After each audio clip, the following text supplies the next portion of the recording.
崖っぷちラランナーズ。ハリウッドで夢を叶える男たち、大志です。しゅんです。なんでございます。はい、今回のトークテーマはですね、夢追い人 VS その親です。僕たちハリウッドで俳優、監督、歌手を目指して頑張ってるんですけども、まあ夢追い人が一番最初に抱える問題、親をどう説得するかです。そうですね、こんな不安定な職業、まあ愛する息子娘がやりたいって言った時のその親の気持ちたるやね、計り知れんね。ちょっとね、俺だったら絶対やめろっていうからまあ言いそうだな、まあちょっと頭ごなしで言いそうな。俺はね、厳しいよ。厳しいお父さんだもんね。俺厳しいよ。はい。まず愛してるからね。そういうことですよ。どうしたの、シュンは浮かないけど。いや、俺今日結構気が楽なの。いつもすっごいね、えぐられるトークトピックばっかりだったから、今日はちょっと楽です。ああ、そう。はい。っていうのもやっぱりあんまり私は揉めてない。ああ、なるほどね。夢を追いかけるって親からしたらすごいちょっとドキッとするとか、怖いと思う。まあ嫌なことだから、それをやっぱ僕たちもう34歳だけどそこ通ってきてるんで、これから夢を追いかけるって人はちょっと参考になる動画じゃないかなっていうのと、今度は親になったあなたですよ。俺ら世代よりもちょっと上ぐらいだな。はい。もう子供が俳優やりたいっすって言ったらどうする？まだいい方よ。YouTuber やりたいってやしました。ワンダーズみたいになりたいって言ったらどうする？応援できるのあなた。大事よそこ。今特に多様化してるからね。プロゲーマーとかさ。そうそう。やっぱ親のその常識の範囲外のものが増えてきたから、そこってやっぱね、親の器は試されると思うのね。まあだからそういう意味、親の目線からも今回は楽しめる動画になってるんじゃないかなって思ってます。そして親もちょっともしかしたら登場するかもしれないんで、ちょっとそれもお楽しみにしててください。それでは行ってみましょう。はい。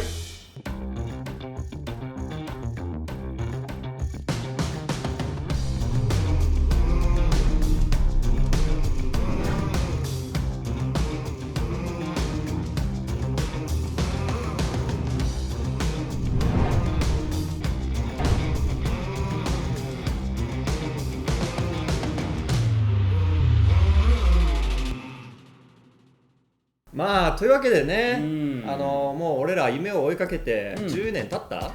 だったね。経ったよね。経ったね。俺はもうさ、子供の頃からだ。そうよね。だからもうだいぶ長いよ。もう夢を追って20年は経ってると思うよ、私は。こう親にカミングアウトするの怖くなかった？どうだった？いやー、正直ごめん、俺そんなハードルない。あ、そうなの？俺もさ、子供の夢の延長だから。なるほどね。ああ、俺は映画監督になりたいってずっと言ってたら本当になっちゃったっていうようなるほどね。そうだから、そんなカミングアウトっていうタイミングなかったんだ。あ、そっかそっか。俺ももはやカミングアウトすらしてないよ。してないの？お前今日の話お前いらないんじゃないか。別に欠席していただいて。俺すごいね、ドキドキした。俺は、東京の大学行って、公務員か就職、普通に大手の企業に就職しようと思ってたから、親からしてもすごい意外だったんだよね、俺が役者を始めたいって言ったのは。だからね、もう目に揉めたよね。やっぱね、一番最初やっぱ友達とかはいいじゃんって言ってくれるんだけど、やっぱ親はね反対してくれる。特にお母さん。特にお母さん。やめときなさいと。公務員になることを勧めたのはお母さんなんでしょ。そう、お母さんが安定志向の母ちゃんだったから、もうちょっと大学浪人休学留年してるわけですよ。そうだよね。そうするといろいろ迷惑かけて大学出させてもらったのに役者やりたいっていうやっぱハードルが高くなってたのね。そうだね、揃ってるもんね。そう、クズ大学生の国士無双みたいな。何のために親は俺に金を出してくれたんだって。しかもね、ちゃんと結構いい大学ですよ。そう名のある。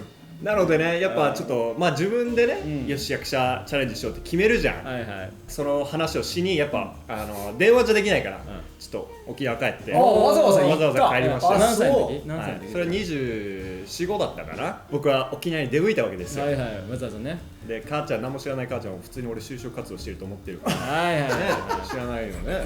してたから、そして俺ね、ちゃんとね。就活はしたんだね。就活はちゃんとしてたから。緊張するわけですよ。だよね。お母さん話したいことあるんだよね。何？俺役者やろうと思う。開口一番それ。もう言ったよ。そう。ズバッと母ちゃん、はあなた何言ってんのみたいな感じになるよ。そりゃそうだよそれでもうねいやちょっとねいろいろあってって、俺はすごいねプレゼンをするわけですよ親に。でももう親は何舐めたこと言ってんのみたいな感じで、そうだよ公務員試験受けるとか、就活ちゃんとしてるっていう話をしてて、それを全部膨らめて、もうポイして役者やりますよ、みたいな感じじゃん。人生そんな甘くないからねみたいな。あとお前自分の器知ってるとか、なんかい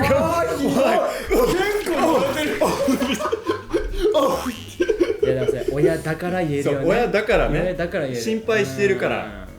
でも俺ももう決心が揺らがないから、もうそのために来てるから、戦うってもう覚悟を決めてきてるから、でもう親に言うわけですよ、俺はいや分かるよ、お母さんが俺のことを心配してくれるのすごい分かる、でも俺はこの今チャレンジしないと、俺はすごい後悔すると思うみたいな話をめっちゃ、お母さんは俺がやりたいことやらずに安定した道を行って、そう不幸な人生でもいいのみたいなすごいもうね苦しい俺勝てる要素熱量しかないと思ってるから、いまだにそのアプローチが変わってないなって思ったよね。本当に俺なんか同じ気持ちだったよ俺がさおおってやっぱりさ、やっぱランダーズで揉めた時も大使の唯一の一本槍は熱意の本当にそう。だから俺らもやっぱり理にかなってないって思いながら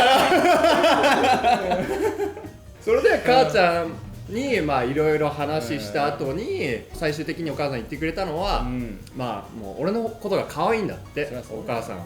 だから、社会ってそんな甘くないから、傷ついてほしくないって、だからきついことをやっぱ親だから言わないといけないから、言ってる節はあるっていう話をした。で俺はもう30までちょっと一回トライしたいから、30までは頑張らせてほしいみたいな話をして、でお母さんはだったら頑張ってみなさいっていう感じで渋々応援してくれたって感じだったね。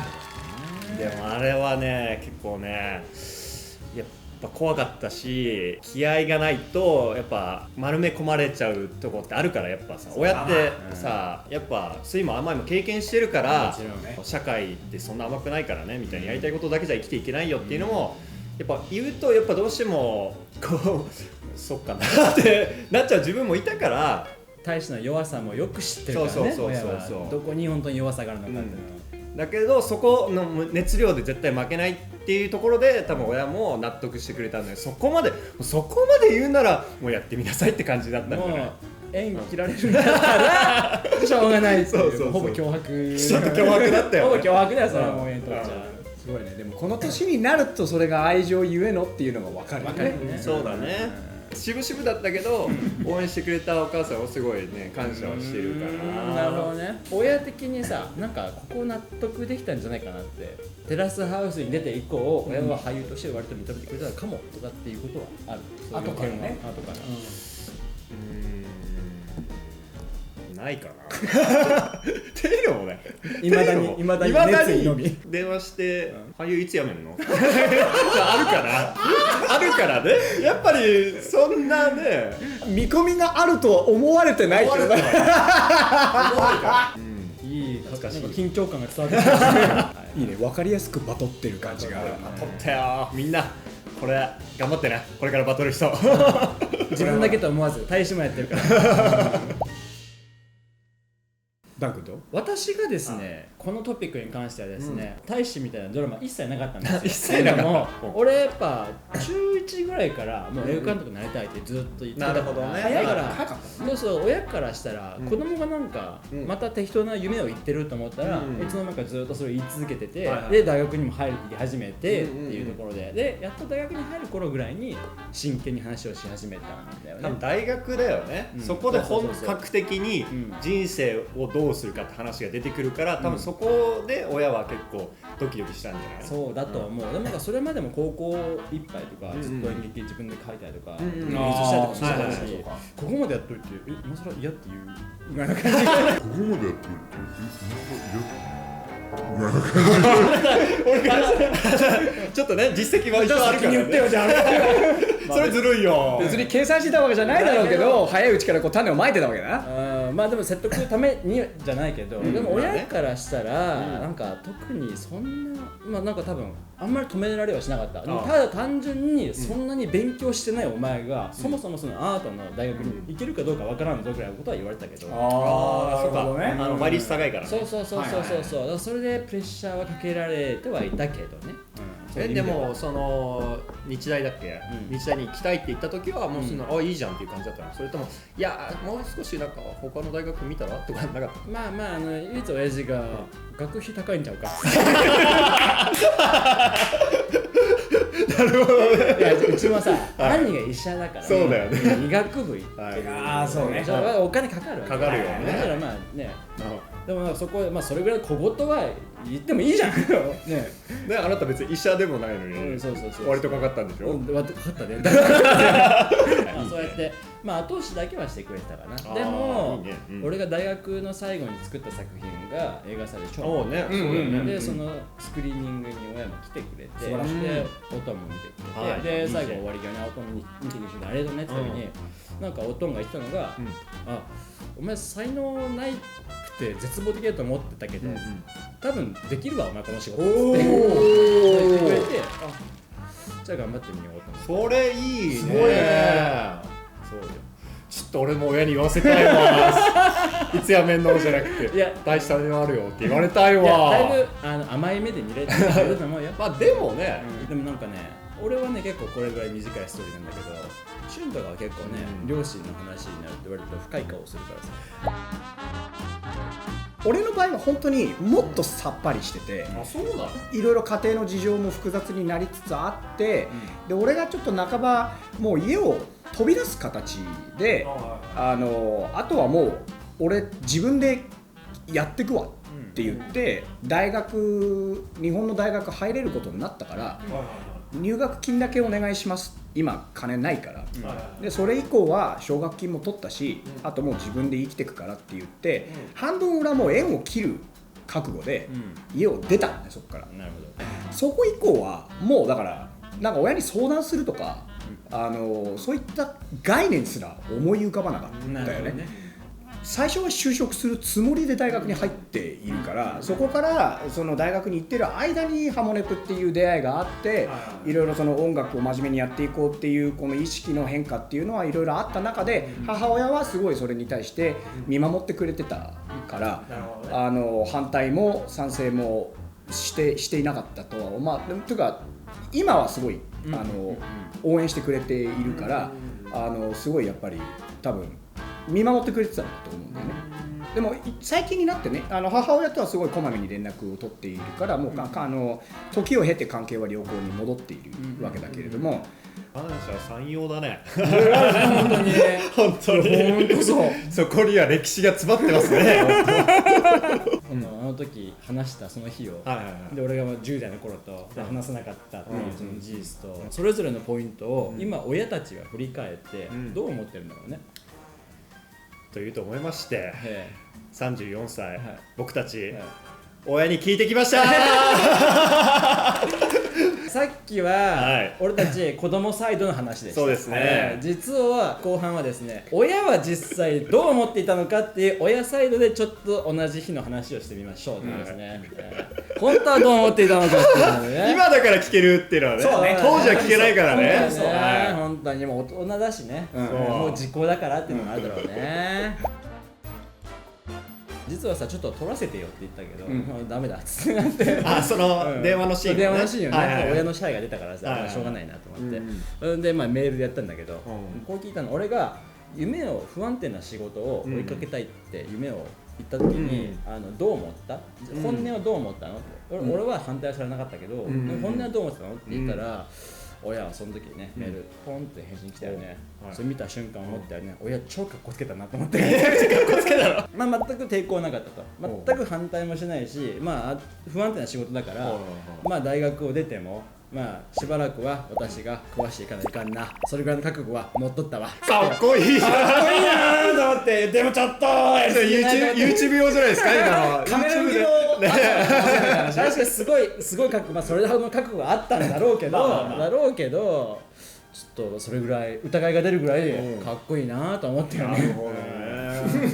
でも割と結構肝が座ってる母ちゃんだよね。そうだね、肝座ってたよね。でもなんかそうやって親がそうやって覚悟してたら、意外とちゃんと会社に入ったし、なんかその後も意外と食ってってるから、まあ信用したよねっていうのは話してる。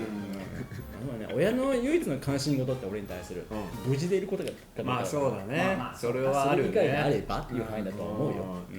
だからよくおとんもおかんもテキストしたら毎回言われる。体に気をつけろと、法律は守れってめちゃくちゃ言われる。俺もドラッグはするだけすげえな。法律は守れ、めちゃくちゃ言われる。いやおっしゃると思いますね。いや恵まれました。親ガチャ正解でした。親ガチャ正解でした。私ちょっといいな、ダン君の親いいな。ちょっと俺違うな。ちょっとじゃあ僕の話していいですか。ちょっとこの電話で話してるのを撮らせてって言ったら、母ちゃん嫌なんだけどすいませんすいませんでしたって、割とねやっぱそういうの好きじゃないんだなって思った。なるほど、目立つのはね。父ちゃんはね大好きだと思うんだけど、そういうの割と嫌だから、俺が役者やりたいって言った時に母ちゃんが思ったのは遅って思ったらしい。始めるのがねお前今いくつだと思ってんだよみたいなそして、まあ俺がすごい不器用なのも知ってるから、いや、無理なんじゃないみたいなのはすごい思ったんだって。なるほどね、確かに役者俳優という職業に向いてる性格ではないよね。確かにね、性格上は、だからその時にそう思ったし、あと俺が浪人休学留年してて、でちょっと就活でちょっと自己啓発系にもハマってたから、これ宗教だなって宗教に騙されてるってめっちゃ面白いなお母ちゃんめっちゃ冷静。私が言ってあげなみたいなのはすごいあったんだって。その時にね。まあでもある種の宗教だよね。まあそうだよ。夢を追うなんて。確かにな、そうだよね。正しいよお母さんが。まあでももう俺が一向に母ちゃんの話聞かないからいやでもさ俺はさこう思うんだよみたいなすごい熱い感じで来るから、もう母ちゃんダメだ、私はこの人納得させられないって思って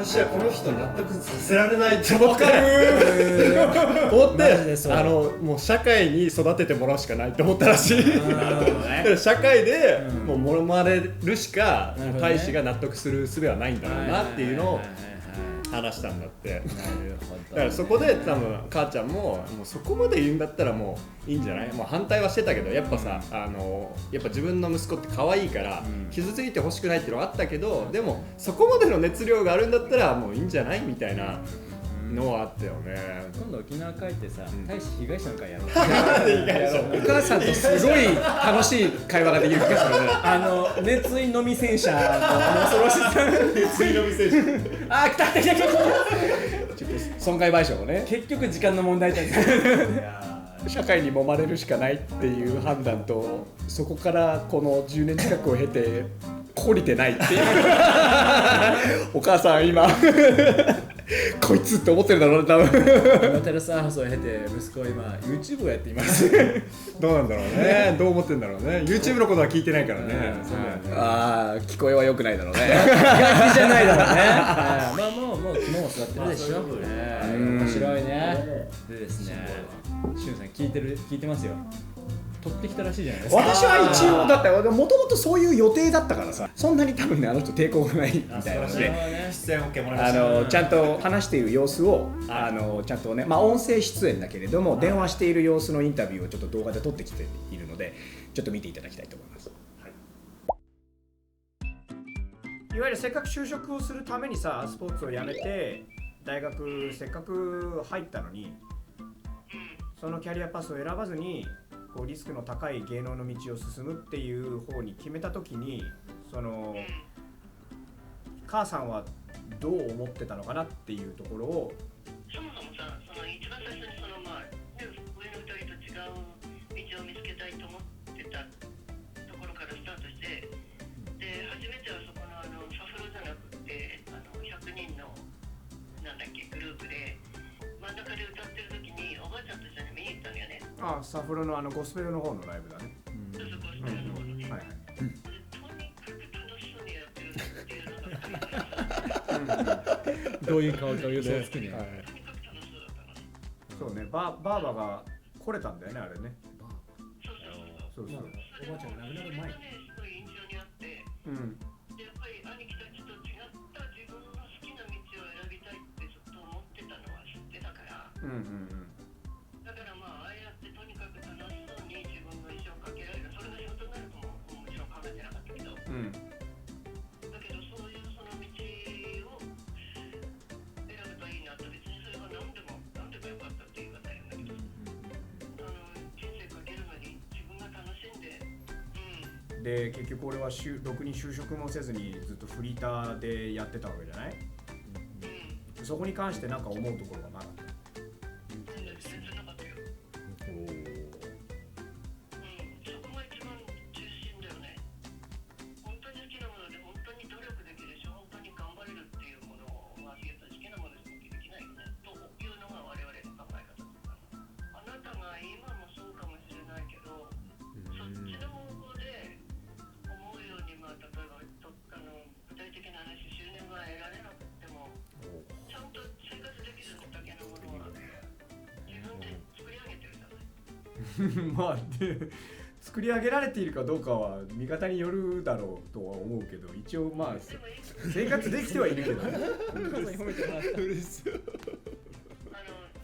にそれは生きてってるわけだからまあまあだからそう、私はそれでいいと思ってるよ。その将来のにまあかけるって言い方も変だけど、夢も変だしかけるって言い方も変だけど、だけどその道を進むにあたって生きるだけの術を自分で賢く得てるからいいと思ってるけど、いまだに結局34にもなって成功していないわけじゃない。よく聞いたね。そんなのわかんないじゃない。いつになるか、いつ芽が出るか、いくつだからってそれこそそれは選んじゃったわけだからさ、いくつだからっていうその何が降ってくるかわかんないけども、もちろん努力した上での話だけど、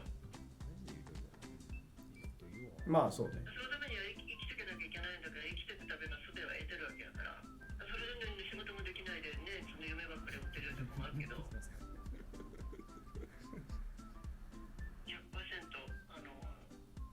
応援してるし、精神的なサポートはしてるつもりだけど、金銭的なサポートはできないけど、だけど決して反対だとかやめた方がいいとか、他のことすればよかったりなんて思ったこと一回もないから。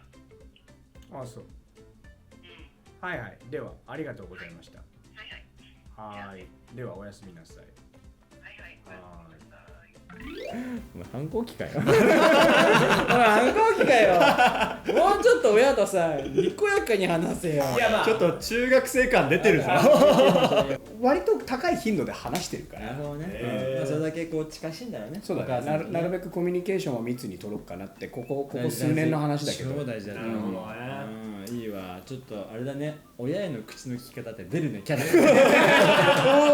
だいぶぶっきらぼうになる。マジで俺取らなくてよかったわ。ちょっと気になるよね。気になる。あ、旬こんな感じなんだ。ね、俺も親と話すときペコペコしてる。あ、そうだ。あ、はい、すいません。それはそれで見てみたい。頭が上がらないからね、一切ね。そうだね。俺どうなんだろう。どうなんだろうね。俺友達みたいな感じで話してそうだね。あ、そうなんだ。なんか結構フランクな感じの家族だしね。割とフランクだね。そうだよね。おもろいわ。面白かったね。すげえいいこと言うね。ちょっと感動した。よかった。なんかこの回やってよかったね。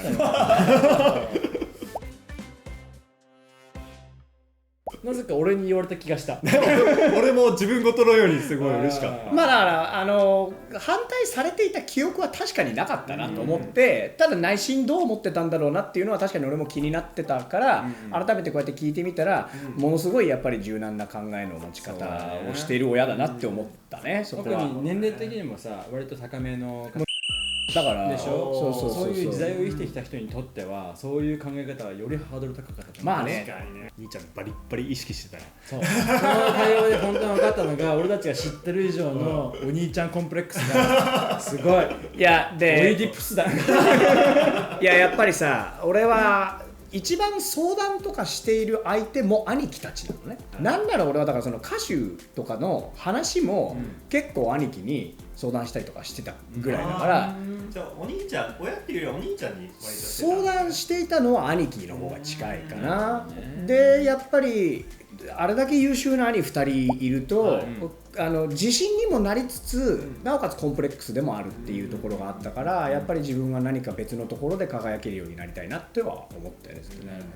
まあでもやっぱり俺すごい厳しく育てられたから、多分親の教育の多分影響でものすごく勉強するタイプだったし、成績もめっちゃ気にするタイプだったし、でやっぱり親の方針としてどんな多分生き方を選んでも大丈夫なようにっていう多分下地を結構しっかりと与えるっていうことに結構多分力を入れていた印象かな、今思えば。あとはだから結果のみですね。まあそうだね、スペックは高く作ってくれたんだエンジン活かせてないからうまくやれてないところがある。どうだった？なんかもう一個ね、お母さんのさ、いや別に年齢なんか別に関係なくないっていうのがポッと出てきて、器でかいな。でかいなと思って。これ別に聞いてもないのに、あんたはもう35でしょ今年。どうする？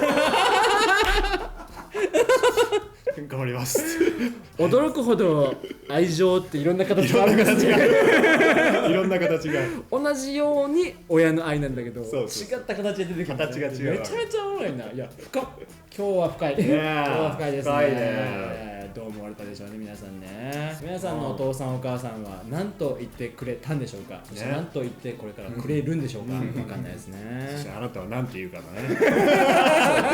絶対言えないわ俺多分。何考えてお前ダメだよ。ダメ。絶対許さん。絶対ダメ。多分息子娘大音量でテラスハウス泣き死ぬほどの死ぬほどの絶対に見せない。隠しとく。無理だな。デジタルタトゥーを舐めるな。まあこんな感じでね、ちょっと夢を追いかけることとはというような人生と向き合うような回もこうやってありますので、ぜひ夢を追いかけてる人が気になる人はぜひチャンネル登録して、ぜひチャンネル見てください。コメントでちょっと親とのエピソードとかいろんなねストーリー聞きたいですね、これね。楽しみにしています。というわけで次の動画でお会いしましょう。はい、じゃあね、バイバイ。バイバイ。